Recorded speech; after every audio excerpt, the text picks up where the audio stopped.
Hello there. Welcome to our channel EditorialSpeech. Make sure that you hit the like, share, and subscribe buttons to the channel for editorial reading. Let's get started with today's editorials. First article, a manifesto for tackling the silent pandemic of AMR.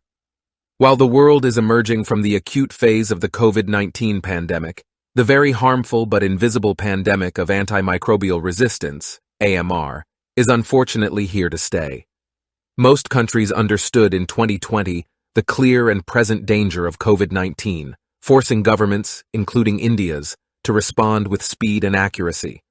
The rapidly rising AMR rates also need an accelerated, multi-sectoral, global, and national response.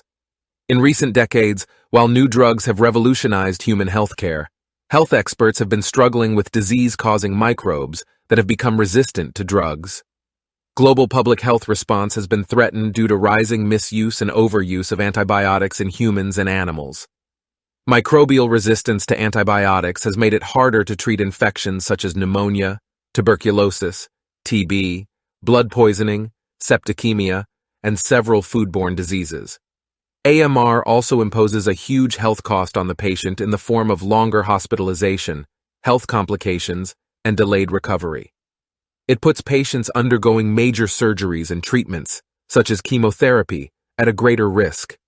Many times, patients recover from advanced medical procedures but succumb to untreatable infections.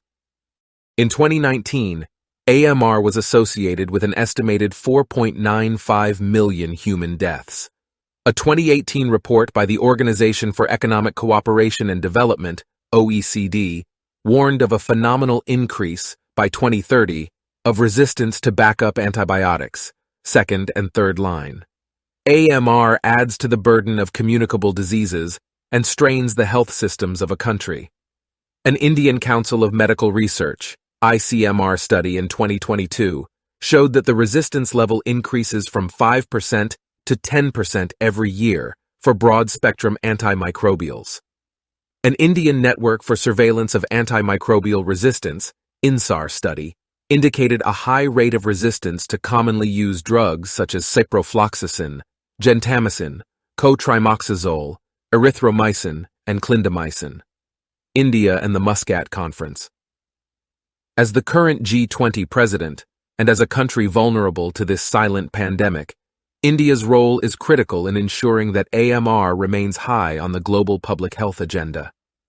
India's commitment to the cause was evident at the third Global High-Level Ministerial Conference on Antimicrobial Resistance, November 24, 25, 2022, held in Muscat, where over 30 countries adopted the Muscat Ministerial Manifesto on AMR. The Muscat Manifesto recognized the need to accelerate political commitments in the implementation of One Health action for controlling the spread of AMR. It also recognized the need to address the impact of AMR not only on humans, but also on animals, and in areas of environmental health, food security, and economic growth and development. The conference focused on 3 health targets: reduce the total amount of antimicrobials used in the agri-food system at least by 30–50% by 2030, eliminate use in animals and food production of antimicrobials that are medically important for human health, and ensure that by 2030, at least 60% of overall antibiotic consumption in humans is from the WHO Access group of antibiotics. In her address, India's Union Minister of State for Health and Family Welfare, Dr. Bharati Pravin Pawar, said that AMR was a serious global health threat and could not be overshadowed by other competing public health priorities. India has committed to strengthening surveillance and promoting research on newer drugs. It also plans to strengthen private sector engagement and the reporting of data to the WHO Global Antimicrobial Resistance and Use Surveillance System, GLASS, and other standardized systems. High levels of resistance. WHO has increasingly expressed concern about the dangerously high levels of antibiotic resistance among patients across countries. Take the example of ciprofloxacin, an antibiotic commonly used to treat urinary tract infections. According to WHO, resistance to ciprofloxacin varied from 8.4% to 92.9% for Escherichia coli, E. coli, and from 4.1% to 79.4% for Klebsiella pneumoniae, a bacteria that can cause life-threatening infections such as pneumonia and intensive care unit-related infections. The global epidemic of TB has been severely impacted by multi-drug resistance. Patients have less than a 60% chance of recovery. The Muscat Manifesto appears to respond to the AMR crisis by setting these three groundbreaking targets. The manifesto encourages countries to prioritize their national action plans for AMR, keeping the One Health approach.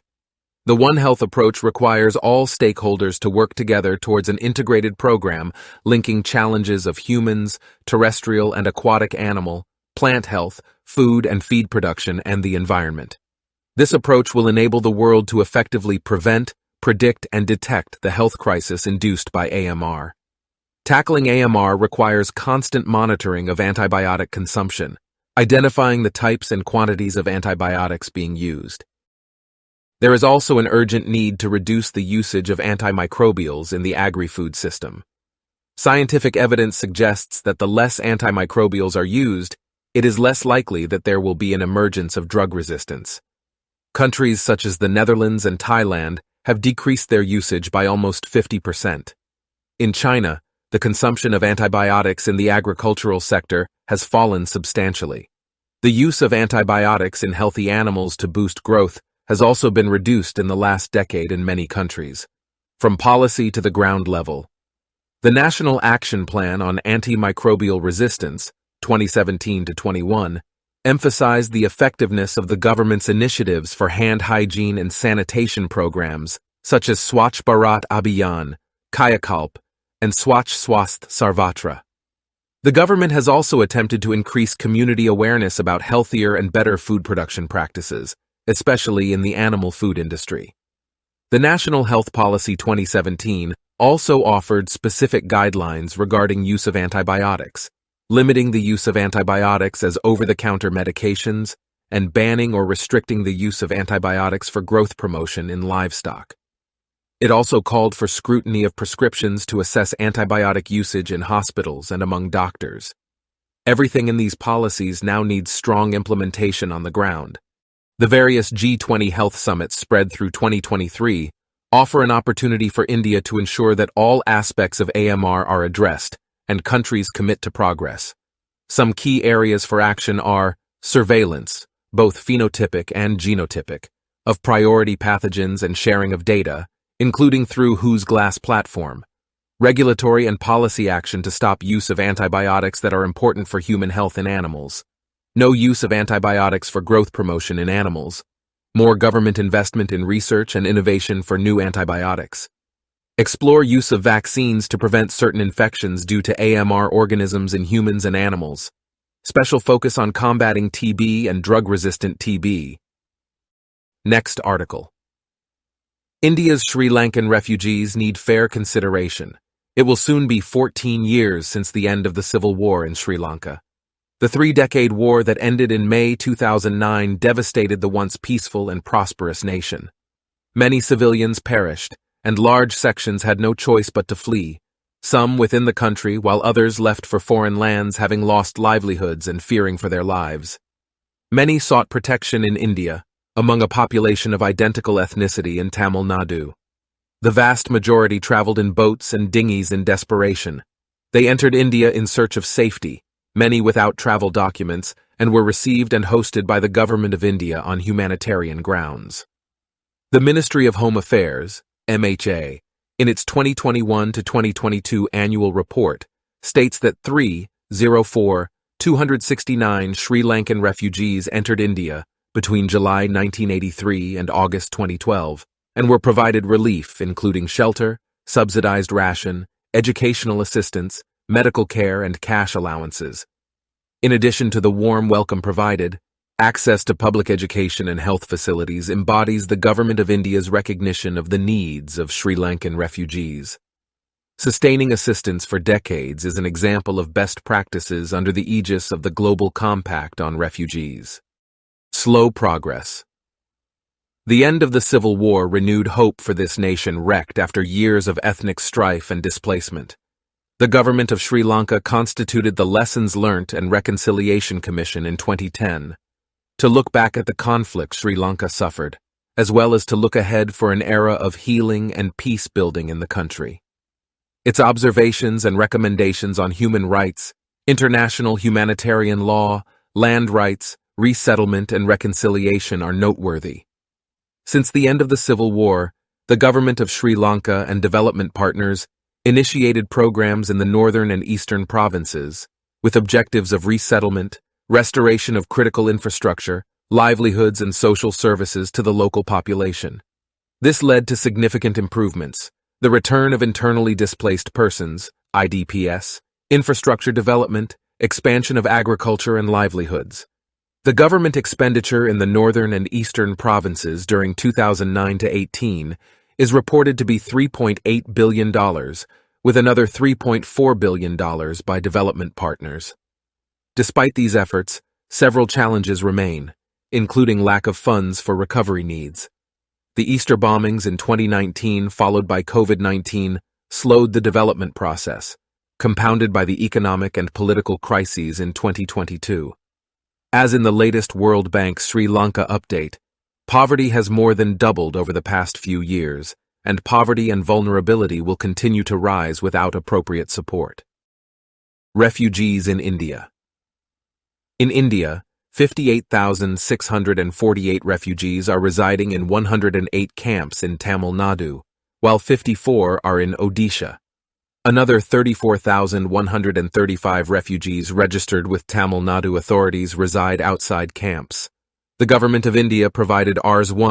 226 crore for the relief and accommodation of refugees from July 1983 to March 31, 2022. However, the objective of the Government of India remains the repatriation of refugees to Sri Lanka. 99,469 refugees were repatriated to Sri Lanka up to March 1995, and no organized repatriation was done thereafter. Amongst them are 30,000 persons of Indian origin, also known as Hill Tamils. They have a claim to Sri Lankan citizenship via the Indo-Sri Lanka Agreements of 1964, 1974, and 1987, and amendments to the Grant of Citizenship to Persons of Indian Origin Act of Sri Lanka. Lack of documents as well as a desire to continue in India differentiates them from other refugees. They may need special consideration and lie beyond 3.35 lakh people repatriated to India from October 1964 to December 2006, as in the MHA Report 2019-20. Today, Sri Lankan Tamil refugees in India who wish to return voluntarily are being facilitated by the government of Sri Lanka. Over the last year, 208 individuals have returned voluntarily, supported by the Government of India, bilateral donors, and the UNHCR. Recent announcements to commence ferry services to Kankansantharai and direct flights to Jaffna from India, this has begun, will build confidence and aid those desirous of return. The issue of voluntary return Sri Lankan refugees in India are in a protracted situation, some for over 4 decades. At the UNHCR, we perceive voluntary return as the most desired choice to end refugee status. There is a significant population which may not wish to return, preferring to call India home. This is a cohort born and educated in India with no knowledge or experience of their country of origin. A solution that provides relief from enduring refugee status is the need of the hour. India possesses the capacity and the legal framework to find durable solutions to the refugee situation in Tamil Nadu. In line with the Global Compact on Refugees, India, along with the international community, has significantly contributed to building conditions within Sri Lanka for a safe and durable return. The welfare of refugees, including efforts towards self-reliance, can be cited as global best practice. What remains is a solution for the group which may consider India to be their home after a stay of decades. They, above all, need fair consideration. Next article. Brazen intimidation actions, such as the tax survey on BBC, are meant to produce a chilling effect. It is difficult not to see the Income Tax, IT Department's 2-day survey of the BBC's offices in New Delhi and Mumbai as an attempt to produce a chilling effect on Britain's well-regarded public broadcaster and also media institutions willing to hold the current regime to ACI, count for past actions. The survey's officials said they were investigating charges related to transfer pricing and diversion of profits. However, the fact that the action came in the wake of the release of the two-part documentary, India, the Modi Question, raises significant questions. That journalists were also subjected to what is essentially an accounting financial survey can only be interpreted as an act of intimidation of media personnel. Besides, this also follows actions by the Information and Broadcasting Ministry, which had, not too long ago, issued overzealous orders to online media platforms to disable links to the first part of the documentary by invoking emergency powers under the IT Rules, 2021, and Section 69A of the IT Act, 2000, and later blocking tweets with links to it. The reactions by BJP spokespersons, one called the BBC a corrupt corporation, only adds to the impression that this is an effort at delegitimizing the work done by critical media outlets. The survey of the BBC is not an exception if similar exercises in the past are considered. At the digital news organization News Laundry in 2021, the CBI's raid of NDTV in 2017, and the Enforcement Directorate's searches of digital portal NewsClick and IT searches of the Danic Bhaskar Group, both in 2021. Last year, the Digital Media Funding Independent and Public-Spirited Media Foundation and the think tank, Center for Policy Research, had such surveys. The unmistakable and common link is that the media organizations have published content critical of the union government. India's claim as a developing nation and a growing economy in a globalized world is that it is a flourishing democracy with constitutionally guaranteed institutional freedoms and separation of powers, and is unlike authoritarian regimes that have promoted economic prosperity but do not play by institutional rules and values. Core to this is the idea of the freedom of the press in holding those in power to account. Even if media organizations raise uncomfortable questions, the response has to be factual, reasonable, and measured. The reaction to the BBC's documentary has been anything but that. In trying to block access to the documentary, the government came across as ham-fisted, and now, with this survey at the BBC offices, it comes across as intimidating. This does not augur well for India's global image, but worse, it is a clear threat to existing freedoms of the country's citizens. Next article, Beyond Limits. The real issues in J&K are statehood and special status, more than delimitation. The gulf between legality and political leg. Intimacy can be quite substantial. The Supreme Court verdict upholding the constitution of a delimitation commission for Jammu and Kashmir and the subsequent delimitation exercise is indeed in line with the law, especially the constitutional provisions that empower Parliament to form new states, alter existing ones, and change their status and boundaries, as well as the Jammu and Kashmir Reorganization Act, 2019. However, it will be wrong to see it as granting judicial imprimatur to the political import of the redrawing of constituencies in the Union territory. Most political parties in J&K, which was downgraded to Union territory status in August 2019, have opposed the Commission's report that added 6 seats in Jammu Division and 1 in Kashmir Division to take the total number of seats to 90. The parties see in the exercise an attempt to weaken the Muslim-majority region's political and electoral significance and boost the prospects of parties with a base in Jammu. They consider this as an extension of the project to strip J&K of its status and privileges and repurpose its politics to the advantage of the ruling party. This question of legitimacy can be answered by the outcome of an election, if and when one is held, to the territorial legislature. However, the readjustment of boundaries may by itself cast a shadow on that process too. The petition that challenged the formation of the Delimitation Commission was a belated one, as it was filed after the panel published its draft order. The court brushed aside its key contention that the delimitation has been frozen throughout the country until after the first census held after 2026, noting that Article 170, which deals with this, applies only to states, and not union territories. It is also noted that J&K will be governed by its own reorganization law, which allows the 2011 census to be the basis for its delimitation, unlike the rest of the country, where the 2001 census was the basis for the last redrawing of constituent PSI boundaries. It also rejected arguments rooted in the idea that some provisions of the Reorganization Act were not consistent with the Constitution, noting that these provisions had not been specifically challenged. While the court may be right in upholding the formation of the Delimitation Panel, the extensions given to it, and its decision based on laws currently assumed to be valid, the impression is inescapable that the people of J&K are being presented with a fait accompli on matters concerning their political destiny, as long as the core question, the validity of the withdrawal of its statehood and special status in 2019, remains undecided. That's it for this video. Thank you for giving your precious time to our channel. Please support our channel by subscribing to it, liking it, and sharing our videos with other students. This helps us reach more and more students.